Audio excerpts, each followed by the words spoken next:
دل کی کریں کیا دعا تیرے در پہ سوالی بنا.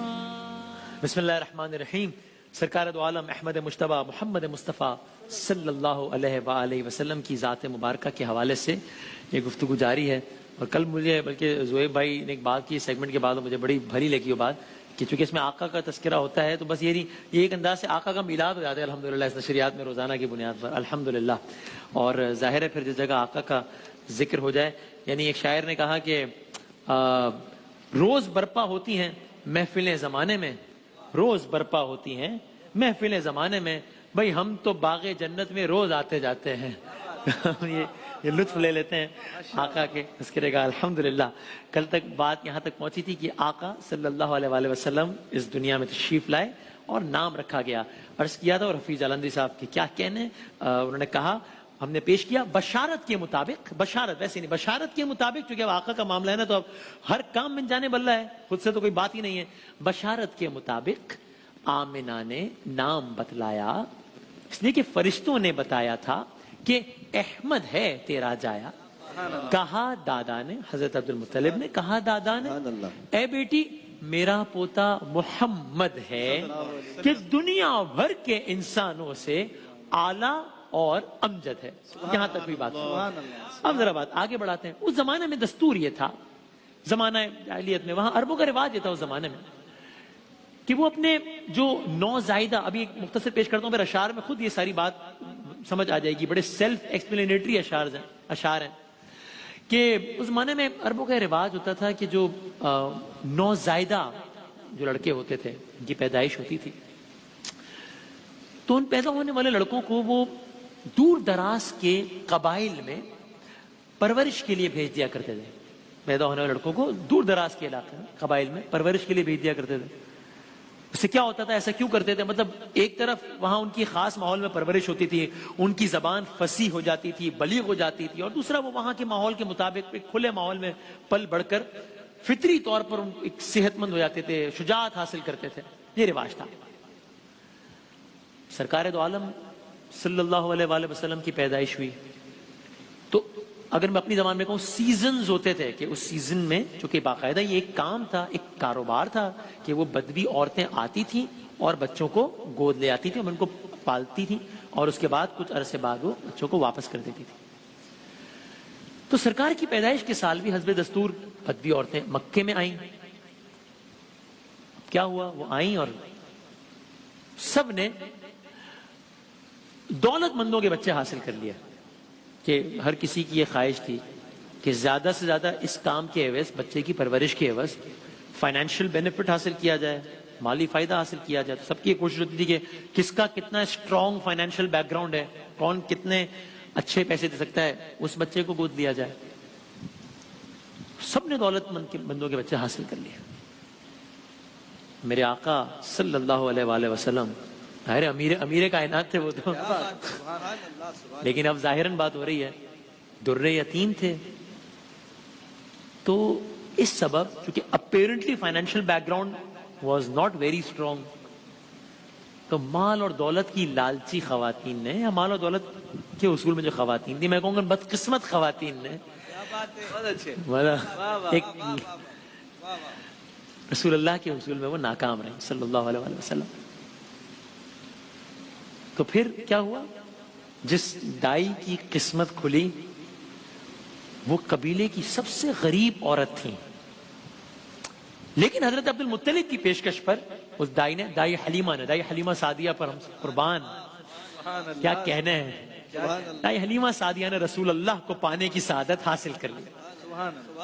بظاہر گو نہ ان کو مال ملا جتنا باقیوں کو ملا تھا، نہ زر ملا جتنا باقیوں کو ملا تھا، نہ فائدہ ملا لیکن باقیوں کو ملا تھا، لیکن مصطفیٰ مل گئے صلی اللہ علیہ وآلہ وسلم. تو سب کچھ ہی مل گیا، مطلب مصطفیٰ مل گئے، سب کے لب کھل گئے. پیار کے اس قرینے کی کیا بات ہے. تو لیکن ان کو نہیں یہ بات معلوم، ان کو کیا پتا تھا کہ اس کے لیے ان کے لیے اس یتیم بچے کا حصول تمام تر فائدوں سے بڑھ کر فائدہ مند ثابت ہونے والا ہے، سب فائدوں سے بڑھ کر. اب ذرا سنیے، شریفان عرب کا قاعدہ تھا اس زمانے میں، جو بھی عرض کیا ایک نارم تھا. شریفان عرب کا قاعدہ تھا اس زمانے میں کہ بچے ان کے پلتے تھے کسی بدوی گھرانے میں. پھر کیا ہوا بھائی اسی مقصد سے بدوی عورتیں ہر سال آتی تھیں, بڑے شہروں سے نوزائیدہ بچے لے کے جاتی تھی پالنے کے لیے. پھر کیا ہوتا تھا پلا کر دودھ اپنا پالتی تھی نونہالوں کو, عوض دولت میں دینا پڑتا تھا اولاد والوں کو, اولاد والے دولت دیتے تھے اور وہ سب. پھر کیا ہوتا تھا جو بچے اس طرح سے کاٹتے تھے دن رضاعت کے, جن بچوں کا اس طرح وقت گزرتا تھا تو کیا ہوتا تھا بڑے ہو کر نظر آتے تھے وہ پتلے شجاعت کے. یہ بچے سختیوں کو کھیل بچوں کا سمجھتے تھے, یہ تلواروں کی جھنکاروں کو ایک نغمہ سمجھتے تھے. قریشی نسل کے اطفال کی ہر دل میں خواہش تھی, سب یہ چاہتے تھے کہ قریشی نسل کے بچے ملیں کیونکہ ان کا بیک گراؤنڈ بڑا مضبوط ہوتا تھا. تو قریشی کیا کہنے, قریشی نسل کے اطفال بچے ہر دل میں خواہش تھی امیروں کا کوئی بچہ ملے, یہ سب کی کاہش تھی. یہ دایا عورتیں تھیں 7 کے بدوی قبیلے کی, انہی میں تھی حلیمہ سعدیہ اور ان کا شوہر بھی.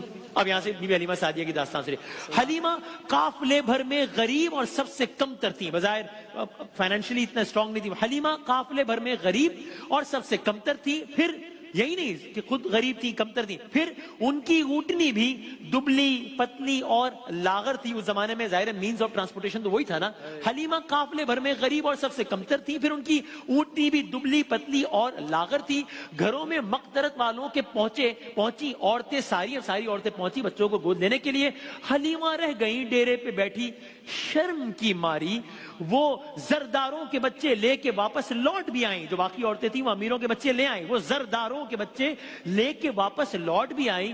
حلیمہ سعدیہ نے 2 کھجوریں بھی نہیں پائیں, حلیمہ سعدیہ نے 2 کھجوریں بھی نہیں پائیں. بالآخر اب واپسی کا دن آ گیا اس قافلے کی, سب بچے لے کر جا رہے ہیں اور حلیمہ سعدیہ نے 2 کھجوریں بھی نہیں پائیں. بالآخر قافلے کی واپسی کا روز آ پہنچا.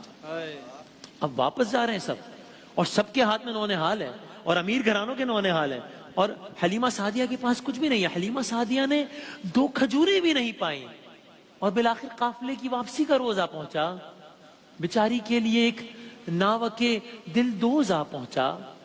اب بڑی مایوس ہیں, شکستہ دل ہے, تو کیا کیا, شکستہ خاطری سے اب دل مایوس بھر آیا اور دل میں کہنے لگی کہ مرادیں سب نے پائی, ہائے میں نے کچھ نہیں پایا. یہ سوچ کر ہی کیا کیا, اٹھی اس سوچ میں جا کر طواف کعبہ کراؤں. اب یہی سے جو ہے وہ ایک نیا موڑ ہے. اٹھی اس سوچ میں جا کر طواف کعبہ کراؤں, وہاں سے آ کے سوچوں گی کہ ٹھہروں یا چلی جاؤں, کیونکہ باقی سب واپس جا رہی ہیں. تو وہاں سے آ کے سوچوں گی کہ ٹھہروں یا چلی جاؤں. اب سوچ رہی ہیں, جا رہی ہیں کعبے کی طرف اور سوچ رہی ہیں میری قسمت بھلی ہوتی تو کوئی طفل مل جاتا, اس طرح باقیوں کو مل گئے. میری قسمت بھلی ہوتی تو کوئی طفل مل جاتا, غریبی ہی میرے, اگرچہ میں غریب ہوں لیکن غریبی ہی میں اس کو پال لیتی, مجھ سے ہل جاتا. یہ باتیں سوچتی تھی, دل ہی دل میں روتی جاتی تھی, اور کوئی بچہ نظر آئے تو بیکل ہوتی جاتی تھی. اچانک, اب اس اچانک میں ہے ساری بات, اچانک ان کو عبد المطلب نے دور سے دیکھا. سبحان اللہ سبحان اللہ. اچانک ان کو عبد المطلب نے دور سے دیکھا, حلیمہ کو بلایا, رنج و غم کا ماجرا پوچھا, کہا کنورزیشن ڈائلاگ, اور کہا میں سعدیہ عورت ہوں, یعنی بدویہ دایا, حلیمہ نام ہے, میں نے کوئی بچہ نہیں پایا. تعارف بس یہ اتنا تعارف ہے, حلیمہ نام ہے, میں نے کوئی بچہ نہیں پایا. قبیلے والیاں, میری جو کالیگز ہیں ساتھ میں, قبیلے والیاں لائی ہیں کیسے پھول سے لڑکے, رہے ہی جاتی ہوں میں, اور قافلے کا کوچ ہے تڑکے, سب واپس جا رہے ہیں, میں ایسے رہ گئی ہوں. ہنسے یہ سن کے عبد المطلب, اور ہنس کے فرمایا کہ ہنسے یہ سن کے عبد المطلب اور ہنس کے فرمایا کہ ہاں اے نیک بی بی, کہ ہاں اے نیک بیوی، اے حلیمہ سعدیہ دایا، حلیمی اور سعادت خوبیاں دو پاس ہیں تیرے۔ اب منظرنامہ کس طرح بدل رہا ہے؟ جن کے پاس کل 2 کھجوریں نہیں تھی، آج عبد المطلب ان کی 2 خوبیاں بتا رہے ہیں۔ حلیمہ اور سعادت خوبیاں دو پاس ہیں تیرے، اور انہی دونوں کے باعث کام سارے راز ہے تیرے۔ مرحبا عبد المطلب کہتے ہیں میرے پاس ایک بچہ ہے، پدر جس کا نہیں زندہ، کیونکہ حضرت عبداللہ تو وفات، میرے پاس ایک بچہ ہے پدر جس کا نہیں زندہ، مگر ایک خاص جلوے سے ہے چہرہ اس کا تابندہ، مگر ایک خاص جلوے سے ہے چہرہ اس کا تابندہ۔ تمہارے ساتھ والی عورتیں بھی گھر میں آئی تھی، وہ بھی آئی تھی، تمہارے ساتھ والی عورتیں بھی گھر میں آئی تھی، زر و انعام پانے کی امیدیں ساتھ لائی تھی، یتیم اور بے سر و سامان، بظاہر تو ظاہر ہے یتیم اور بے سر و سامان بچہ، تو اگر چاہے اسے لے جا، اگر بدلا چاہے اور نہ زر چاہے، کہ بدلے میں زر نہیں ہے، مالو زر نہیں، سرا باقیوں کو ملا۔ پھر کیا ہوا؟ یہ کہہ کر ایک ہلکا سا تبسم آ گیا لب پر، یہ کہہ کر ایک ہلکا سا تبسم آ گیا لب پر۔ یہ معنی تھے، اس کا مطلب کیا تھا تبسم کا؟ یہ معنی تھے میرا بچہ ہے بالا مال و جاں سب پر، یہ معنی تھے میرا بچہ ہے بالا مال و جاں سب پر۔ حلیمہ نے کہا دریافت کر لوں اپنے شوہر سے، میں اپنے شوہر سے ہی پوچھ لوں کہ میں بچے کو لے جاؤں۔ حلیمہ نے کہا دریافت کر لوں اپنے شوہر سے، مبادا وہ خفا ہو اور میری جان پر برسے۔ یہ کہہ کے جلدی جلدی آئی حلیمہ اپنے ڈیرے پر، کہا قسمت سے بچہ مل گیا مجھ کو ہے شوہر، مگر اس کا پدر زندہ نہیں، کہہ دو تو لے آؤں، یہاں سے قافلے کے ساتھ خالی گود کیا جاؤں۔ بس یہاں پر آج ہم بات روک رہے ہیں۔ دائی حلیمہ کو حضرت عبد المطلب نے یہ کہا، اور اب وہ گئی ہیں اپنے شوہر نامدار سے پوچھنے کہ ایک بچہ ہے، مال و زر تو بہت نہیں ملے گا، لیکن اب خالی ہاتھ کیا واپس جائیں، کیا لے لیں اس بچے کو گود؟ کیا ہوا پھر کل عرض کریں گے انشاءاللہ۔